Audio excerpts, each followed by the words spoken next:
Welcome to Third Phase of Moon. My name's Blake Cousins. Now get ready for the start of an amazing journey. The largest YouTube channel is now on the largest civilian-run radio station, Third Phase of Moon Radio with researchers on a mission. Host Dr. J. Andy Elias and best-selling author, MUFON investigator Preston Dennett are about to take you on all the rides of our lives. We'll be taking UFO news, interviewing top researchers. The journey begins now. Third Phase of Moon Radio is officially on air. Without further ado, here comes Third Phase of Moon, researchers on a mission. Good afternoon, good evening, and actually, happy Independence Day. I'm your host, Dr. J. Andy Elias, joined by co-host Preston Dennett. Hello, everyone. And we have an amazing show today. This is Third Phase of Moon Radio Live. I want to give a shout out to the Cousins brothers. Third Phase of Moon is working real hard to get the information out there. They're getting people's footage. People submit it all the time, and we give it out there for the public to decide. And I'm very honored to be on their team. And we actually have the founder, Blake Cousins, as well. How are you, Blake? Doing good, John, Dr. J. Andy Elias, and Preston Dennett. I'm also here with my brother, Brent Cousins. Say hi, Brent. Welcome, guys. I'm sure it's going to be a great show, and looking forward to some of our hot panel guests. Who do we got, John? Well, let's get to the Alien Abduction Diaries, our latest documentary co-produced by Dr. J. Andy Elias and ourselves right here at Third Phase of Moon, along with investigator Preston Dennett, involving 3 alien abductees, Rachel, Jacqueline, and Dave, and the testimony was quite extraordinary and shocking at the same time with some of the revelations and ordeals that they've gone through their lives dealing with alien abduction. You know, it was an amazing project, and I got to give a thanks to both you, Blake and Brent, because if it wasn't for you guys giving out this free documentary, let's just make that clear, everybody. We're not trying to charge it for DVD or anything. The brothers put it out there for free because we all believe we're all researchers on a mission here for the truth, and we want it to be where information is given free. And if it's not, then it stays in a small community. And the fact that this is a full-length feature shot in 1080p HD, and it's really well done, I think it's an amazing thing. Everybody needs to check it out.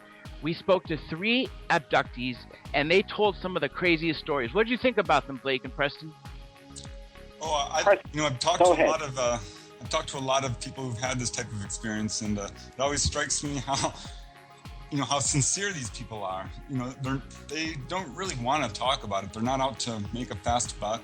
It's very difficult for them, and it's an emotional experience. And I'm often struck by the similarities to other stories that I've heard.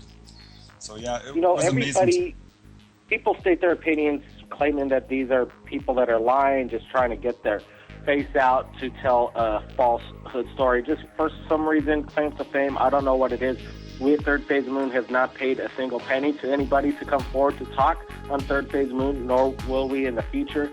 We want to get people's testimony, have them share their experience. What are you going to say about that, Preston, about their testimony again? Like, I had people watching it, and they asked themselves, why would they come on camera and expose themselves to the ridicule that they're going to get in the future just because of some of the sensational things that they've said and what they believe in, and they're coming forward, they're doing it. What do you think, what their reasoning is behind that? Yeah, well, I actually asked them about that, and some of them were, a lot of people actually are very reluctant to come forward exactly because of this whole ridicule factor. So they felt that, there are other people out there who are having this experience and don't know who to turn to, and, there's just not enough good information out there firsthand. So that's what this whole documentary, I think, is a great contribution, to what's out there about UFO abductions. And I really have to applaud the witnesses for coming forward. Don? Dave, Jacqueline, and Rachel were 3 awesome candidates. They came together, like you said. First of all and foremost, just like both of you, I respect them because they have the courage to come forward. And even though we used pseudo-less names and we didn't use those names, nonetheless, the point being they put their face out there for something that sounds crazy. But here's the thing, is polls, Preston can tell you more about this, but polls have showed that it could be as many as 1 in 50, 140 people being abducted. Preston, tell them about that part, and then I got some more to add to that. Yeah, when I first got involved in this research, I heard a quote by J. Allen Hynek, and he said that 1 in 40 people had been abducted. And I thought, no, that's way too much. So I actually did a survey. I figured I know 40 people, and I did not have to ask 40 people to find about 5 or 10 abductees, within my own circle of family, friends, and coworkers. And after that, I decided to write an article about this, and I surveyed all the major researchers, like Whitley Strieber and Bud Hopkins and John Mack, and they all said it was probably pretty common too. And I wrote this article for the MUFON Journal and said, 1 in 40. And this was about a couple of months before the Roper poll came out, which surveyed a bunch of people and found that 1 in 50 people have the markers of a UFO abduction. So yeah, this is much more common than people realize. It's absolutely an epidemic, and that's a lot of people don't even realize that they've had this experience, that they've been abducted. All they know is that they had a close-up UFO sighting and perhaps missing time. So you get the whole range, and I'm really excited to be part of this project. And I got to add some more to that. On top of that, they came forward, and I give them a lot of the respect, but each one had a different of a story, and the listeners and viewers have to watch the movie to understand this. They all had different elements, but then a lot of them were the same elements. Well, one thing I thought that was really interesting, I think it was Rachel who said, this is just a tidbit, she mentioned about how the aliens would, when they appeared, would come out of her closet. And I had to laugh when I heard that, because I don't know how many times I have heard that. ETs, for whatever reason, use the closet to come in and out of people's homes. I think, because this is a safe place where there's not going to be a lot of movement, I guess. I'm speculating there, but it sure is consistent. I want to give a little credit, too, and pose a question for the panel here. Young Jack, 15 years old. We weren't there on location, but I know you two were. Can you give us a little insight on his character and where he's going and how big he might become in the ufology world in the future? The fact that he's the age that he is, and the fact that he's asking such intelligent questions and has an interest. I remember the first time I met him, and that was before the Dr. Lear thing. He was interested, but he was very skeptical.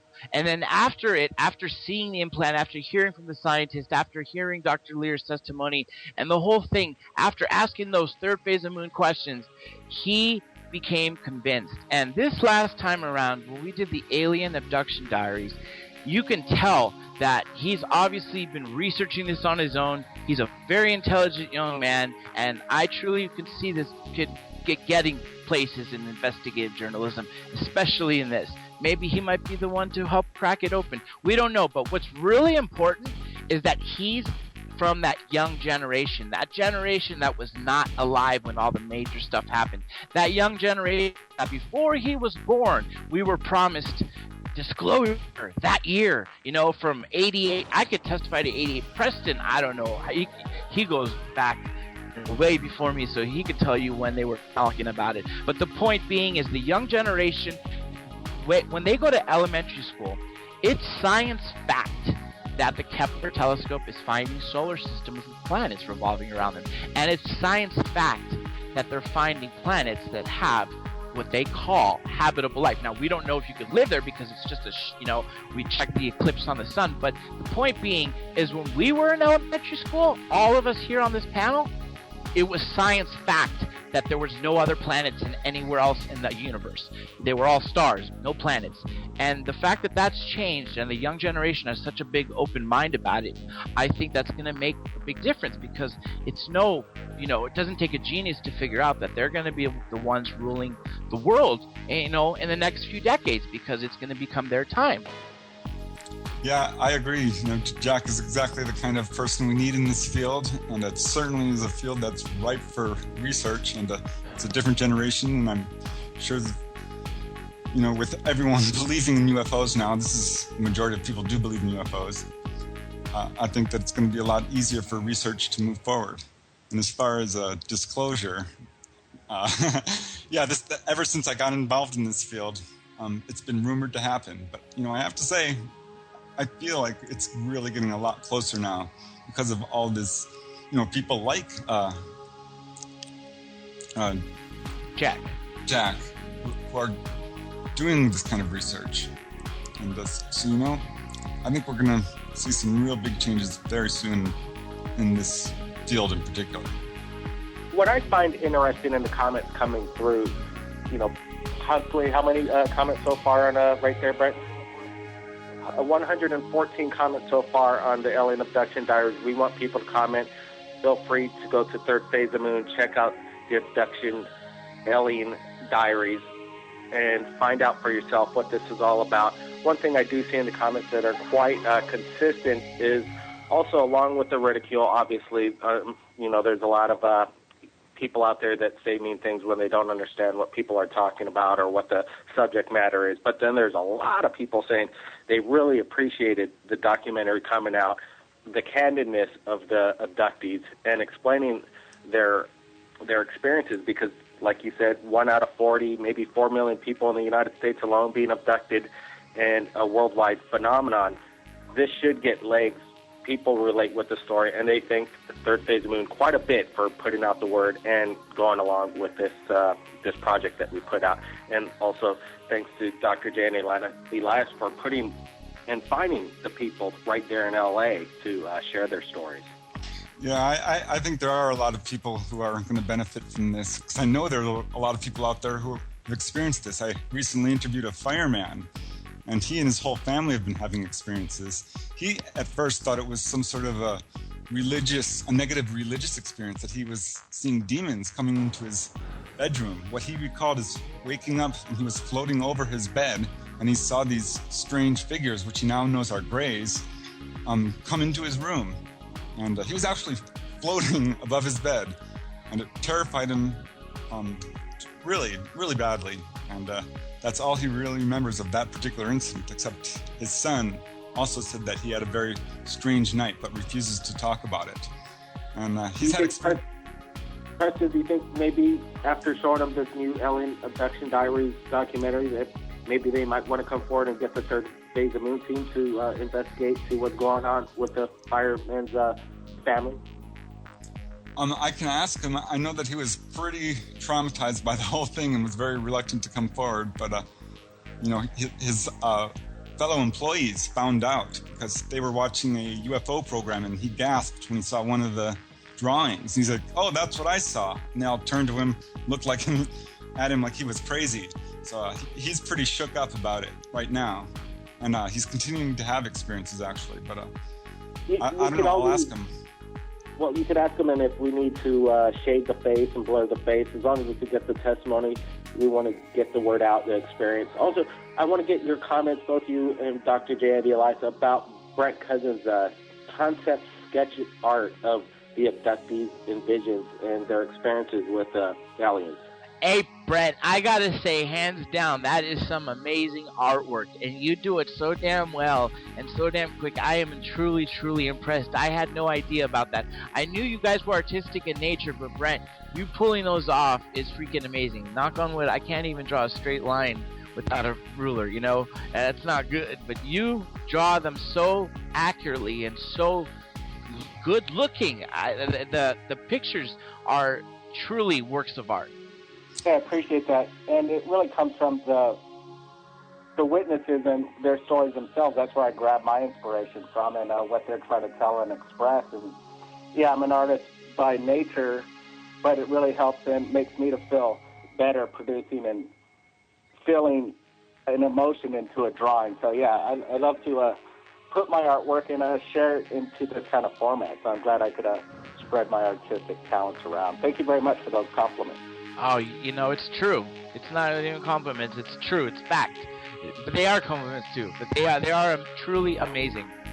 Yeah, and I know the witnesses really appreciate it when they see their experience drawn out, because it's really hard for them, to describe it and get it accurately across to another person, and to have it out drawn there before them. It really does affect them. Go ahead, John. You know what I wanted to also throw in that we didn't talk about is the Alien Abduction Diaries.